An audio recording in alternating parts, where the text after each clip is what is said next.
In this video, let's begin talking about your product pricing versus your LTV, lifetime customer value. If you keep this in mind, it's going to help you plan for better revenue sources and stronger revenue sources, because a lot of people focus on price, and price is very apparent and vivid, but it can be a vanity metric. For many businesses, a more important metric is LTV, lifetime customer value, how much you make from that client long term. The goal for most businesses is to turn people into long-term customers for years, not just to sell to them something now and forget about it. And clients become long-term customers for years when they buy and love the value they get. If they love the value they get, they're going to come back. If they don't love, they're not going to come back. And for you, you can think of it like if a person buys once, it's still pretty nice.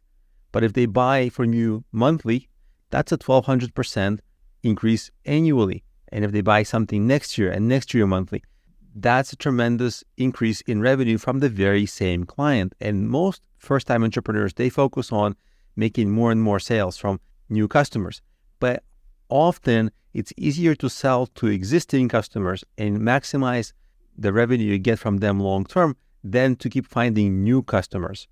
So during the planning, you really want to understand, how can I make the initial engagement easy, and what can I upsell long-term? And can I upsell long-term? Not every business is a fit for this. So let's talk about how to think about maximizing your lifetime value. Ideally, you can combine a situation where a potential client can have an easy entry into your business. Some people call that onboarding. Plus, what can they consume or buy long-term? Those are your backhand sales. That easy entry, the onboarding, that can be in form of something free or some kind of a very cheap product. Online, you see this commonly with the freemium business model, where people give away a lot of free things, often digital products, because digital products have no cost to reproduce. And if the client likes the digital product, they might also buy more expensive products. So when you're thinking about, what can I sell to these people long-term? Think about the possibility and likelihood of long-term purchases.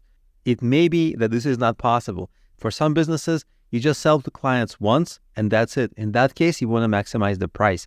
But if you can sell long-term, you want to think about, okay, I can decrease initial price by a certain amount, but what is the likelihood of people buying my second item, my third item? For some businesses, it's likely. For some businesses, it's less likely.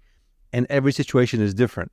If you have historic data, like you've been in business for a while, you can take a look at your historic data and see how many people actually go on to buy a second and third purchase from you, so that you can calculate an actual percentage of people who actually go on to buy your second and third product. But if you're just starting out, you can estimate this and track it long-term. And anyway, always try to improve it. Whatever the historic data is, it doesn't mean that that's going to be what it's going to be in the future. In the future, you always want to improve your upsells.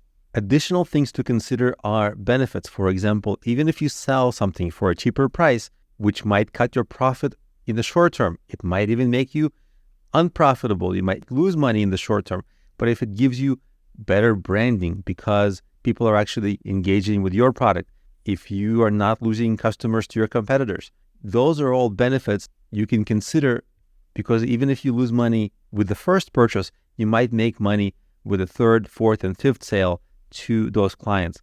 Additionally, this is how a lot of ads are run. A lot of ads, they are not necessarily profitable in the first sale, but if the company who's advertising can keep the clients long-term and has historic data on how many clients on average they keep long-term and how much clients spend long-term, then they know how much money they can spend on ads, even if they lose money on ads in the beginning.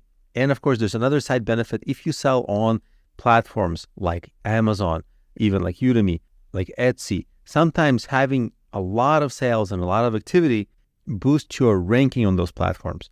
And that's something to consider when you're pricing your product, because if you boost your ranking on those platforms, you get more organic sales, which make up for the smaller profit margins if you keep your prices low.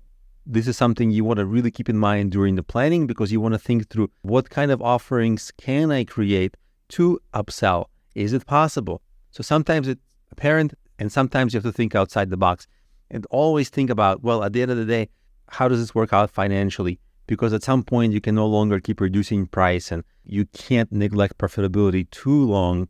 So there's all these considerations. So these are all the things to keep in mind when you're thinking about your product price and how to earn the most amount of money from your clients long term, which is your lifetime customer value, how to balance it all and how to get the best out of both of those.